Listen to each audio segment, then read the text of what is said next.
Aduh, Ya.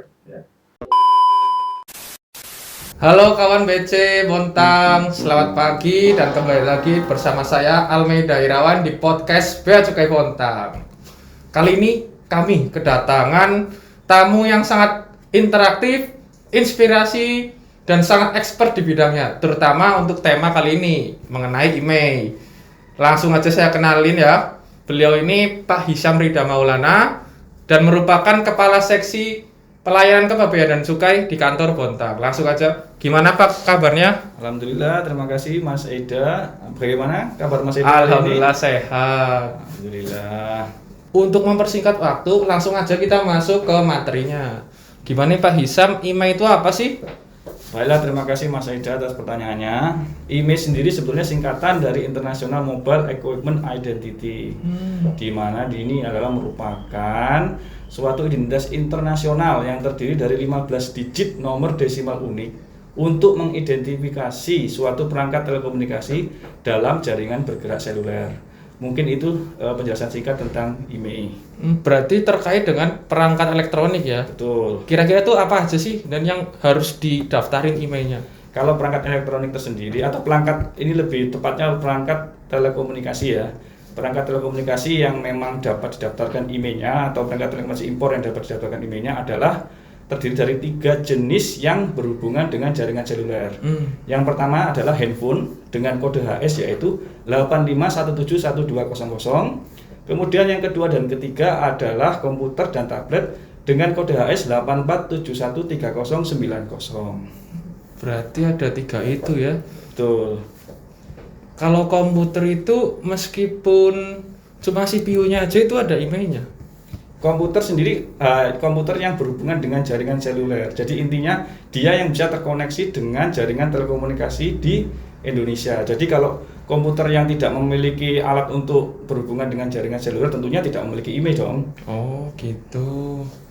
Nah, penerapan IMEI ini kan berdasarkan aturan baru yang tahun 2020 baru diterapin kan? Betul. Nah, itu kenapa sih yang belum didaftarin perangkat tersebut dari luar negeri itu kenapa diblokir sih? Ya, terima kasih. Sebetulnya latar belakang terbitnya aturan itu sendiri sebetulnya dikarenakan adanya gap yang besar antara jumlah perangkat telekomunikasi impor yang beredar di Indonesia dengan jumlah perangkat telekomunikasi impor yang diimpor secara legal. Berarti kan kalau perangkat dari luar negeri itu masuk bisa melalui PJT, barang kiriman, atau barang bawaan penumpang dan. Nah, terus kalau yang PJT atau barang kiriman itu gimana ngurusnya? Maksudnya cara pendaftarannya? Ya, benar maksudnya. Untuk cara pendaftaran dan pemberitahuannya sendiri dilakukan oleh penyelenggara pos itu sendiri. Caranya yaitu dengan cara mencantumkan data IMEI dalam consignment note atau PIBK untuk disampaikan ke pejabat bea cukai di kantor pabean pemasukan. Kemudian pejabat bea cukai tadi melakukan penelitian dan pemeriksaan. Apabila ternyata consignment note dan PIBK tadi telah mendapatkan persetujuan, maka data elemen dan juga IMEI tersebut akan disampaikan melalui sistem ke kementerian yang bergerak di bidang perindustrian. Berarti kalau melalui PJT atau barang kiriman tuh perusahaannya yang daftarin ya, bukan penerima akhirnya ya? Betul, seperti itu. Terus dan kalau yang barang bawaan penumpang gimana tuh? Barang bawaan penumpang atau awak sarana pengangkut maksudnya ya? Iya, itu. Nah, untuk barang dengan yang dibawa oleh penumpang atau awak sarana pengangkut terdapat 2 kondisi di sini. Kondisi pertama adalah pada saat penumpang atau awak sarana pengangkut tersebut belum keluar dari kawasan pabean. Sedangkan kondisi kedua adalah apabila penumpang tersebut telah keluar dari kawasan pabean. Untuk yang belum keluar kawasan pabean sendiri dapat menyampaikan pemberitaan atau pendaftaran melalui formulir permohonan elektronik dan kemudian pemohon tersebut akan mendapatkan tanda terima. Pada saat penumpang tersebut datang di terminal kedatangan, penumpang tersebut dapat menyampaikan tanda terimanya kepada petugas bea cukai yang bertugas di kantor pabean tersebut. Kemudian dilakukanlah penelitian terhadap kesesuaian data yang sudah tercantum di data permohonan dengan pemeriksaan fisik atas perangkat telekomunikasi tersebut. Apabila memang telah sesuai, maka akan diterbitkan persetujuan. Dan kemudian IMEI dapat disampaikan ke kementerian di bidang perindustrian. Kalau itu kan tadi yang masih belum keluar dari kawasan Pabean. Betul. Oh iya, kawasan Pabean itu kalau yang belum tahu itu bandara ya maksudnya atau pelabuhan. Jadi bandara tujuan kita, bandara kedatangan ya dan ya. Betul. Terus kalau yang udah terlanjur keluar bandara gimana nih? Untuk yang terlanjur keluar bandara, maka penumpang atau awak sarana pengangkut tersebut memiliki waktu 60 hari sejak kedatangan untuk dapat mendaftarkannya di kantor Pabean terdekat. Dan untuk pendaftaran sendiri hanya dibatasi maksimal 2 unit perangkat telekomunikasi serta tidak mendapatkan pembebasan bea masuk dan pajak dalam rangka impor. Sehingga penumpang atau awak sarana pengangkut yang telah keluar dari kawasan Pabean tersebut diwajibkan untuk membayar bea masuk yaitu sebesar 10% dari nilai Pabean, PPN impor sebesar 10% dari nilai impor, serta PPh yaitu 10% dari nilai impor apabila memiliki NPWP dan 20% dari nilai impor jika tidak memiliki NPWP. Untuk yang didaftarin tadi di luar bandara itu prosedurnya gimana berarti? Prosedurnya sendiri seperti saya utarakan sebelumnya bahwa penumpang atau awak sarana pengangkut dapat mendaftarkannya ke kantor Pabean terdekat dengan cara yaitu terlebih dahulu mengisi formulir permohonan elektronik melalui aplikasi mobile Bea dan Cukai atau situs www.beacukai.go.id di mana terdapat beberapa elemen data yang dibutuhkan.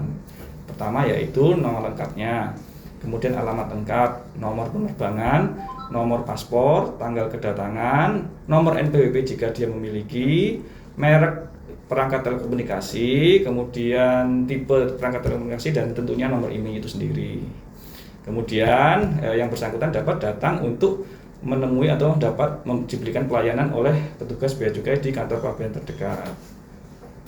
Setelah mengisi formulir itu dan setelah itu prosedurnya kemana lagi? Nah, setelah tadi dia menyampaikan pemberitahuan atau pendaftaran tadi, dia akan mendapatkan tanda terima dan dia harus menuju ke kantor Pabean terdekat dengan membawa beberapa dokumen yaitu dokumen asli paspor, kemudian dokumen pendukung berupa tiket dan boarding pass, dan tentu saja membawa alat perangkat telekomunikasi itu sendiri. Dan kemudian pejabat bea cukai yang menerima permohonan tadi akan meneliti kesesuaian antara data yang telah di input di formulir permohonan dengan data-data yang terdapat pada paspor, boarding pass, tiket, dan juga kesesuaian dengan spesifikasi dari perangkat telekomunikasi. Setelah itu melakukan pembayaran kan Dan? Betul. Pembayaran pajaknya terkaitnya itu ya? Betul. Itu kalau nggak salah nggak di kantornya kan? Betul, tidak di mana itu Dan? Nanti setelah selesai penelitian dan ternyata sesuai, nanti pejabat dan bea cukai melalui sistem akan memberikan kode billing dan diserahkan kepada pemohon. Selanjutnya, pemohon dapat melakukan pembayaran di tempat-tempat sebagai berikut, yaitu Bank Persepsi, kantor persepsi, dan juga lembaga persepsi lainnya. Oh gitu, berarti kalau misal keluar dari bandara, daftar di webnya, dapat tanda terima, Betul. ke kantor, kemudian dilakukan penelitian, Betul. habis itu bayar ke Bank Persepsi gitu. Betul. Ya Dan. Alhamdulillah, terima kasih Dan, informasinya sangat Betul. jelas. Tadi kan bayar tagihan tuh Dan, itu dasar perhitungannya dari mana Dan? Untuk perhitungan nilai Pabean sendiri akan dilakukan oleh kepala kantor atau pejabat yang ditunjuk. Kemudian Dan, saran buat sahabat Bea Cukai Bontang nih biar nggak keblokir gimana?